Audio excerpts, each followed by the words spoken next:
Phagocytosis एक ऐसा अम्ल है जिसके जरिए खलियात खास तौर पर मादे और ख़ास मामलात में हत्ता के अहलिये को भी उठाते हैं। बनने वाली एंडोसाइटिक वेसिकल के साइज के मुताबिक दो किस्म की एंडोसाइटोसिस हैं, फेगोसाइटोसिस और पिनोसाइटोसिस। फेगोसाइटोसिस एक ऐसी शक्ल है जहां सेल बड़े एंडोसाइटिक वेसिकल्स का इस्तेमाल करता है जिसे फेगोसोम कहते हैं। मिसाल के तौर पर प्रोटोजोआ फेगोसाइटोसिस खाना खिलाने की एक शक्ल है जहां बड़े ज़रात लाइसोसोम में इख्तिताम पजीर होते हैं। फेगोसाइटोसिस खुसूसी खुलियों के जरिए अंजाम दिया जाता है जिसे पेशेवर फेगोसाइटोसिस कहते हैं।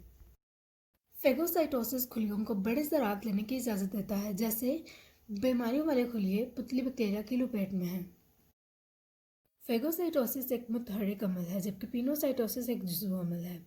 फेगोसाइटोसिस के लिए बेहतरीन खुसूसियात वाले ट्रिगर एंटीबॉडीज़ हैं जिनके दुम के इलाके को एफसी रीजन कहा जाता है।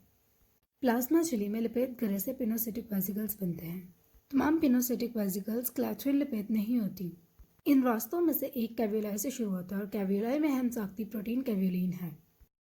ये इलेक्ट्रॉन माइक्रोग्राफ कैवियोलाई की बहुत ज़्यादा कसाफत वाला प्लाज्मा झिल्ली भी दिखाता है। ऊपरी दाईं तरफ क्लैथरिन लपेट गरा भी नजर आता है। कोलेस्ट्रॉल खून के बहाव में गर्दिश करता है और रिसेप्टर सालसी एंडोसाइटोसिस के जरिए सेल में दाखिल होता है। ज़ाताना तौर पर गर्दिश करने के बजाय कोलेस्ट्रॉल के मॉलिक्यूल्स मुश्तिक और एलडीएल ज़रा के अंदर पैक किए जाते हैं। प्रोटीन और फॉस्फोलिपिड लेयर कोलेस्ट्रॉल के गिर्द घेर दी जाती है। प्रोटीन का हिस्सा एलडीएल रिसेप्टर के जरिए पहचाना जाता है। अडॉप्टिन नामी अडॉप्टर मॉलिक्यूल एलडीएल रिसेप्टर की दुम से जुड़ता है। अडॉप्टिन क्लैथरिन साल्मों को भर्ती करता है। क्लैथरिन कोट की असेंबली झिल्ली को मोड़ने का सबब बनती है जिसकी वजह से खुलियों का रुख हो जाता है। एक बार सेल के अंदर वेसिकल अनकोट होने के बाद एंडोसोम के साथ मिलना शुरू कर देते हैं। एंडोसोम में कम दाखिली पीएच है जिसकी वजह से एलडीएल रिसेप्टर अपना सामान छोड़ता है। हर एलडीएल रिसेप्टर प्लाज्मा झिल्ली से एंडोसोम और हर 10 मिनट पर वापस सफ़र करता है। इसी दौरान एलडीएल ज़रात को जुदा करने की ज़रूरत होती है। एंडोसोमल मवाद लाइसोसोम तक पहुंचाया जाता है जिसमें हाइड्रोलिटिक एंजाइम होते हैं जो इन ज़रात को हजम करते हैं। इसके बाद मुफ्त कोलेस्ट्रॉल को नई झिल्लियों की तरकीब में इस्तेमाल होने के लिए साइटोसोल में छोड़ दिया जाता है।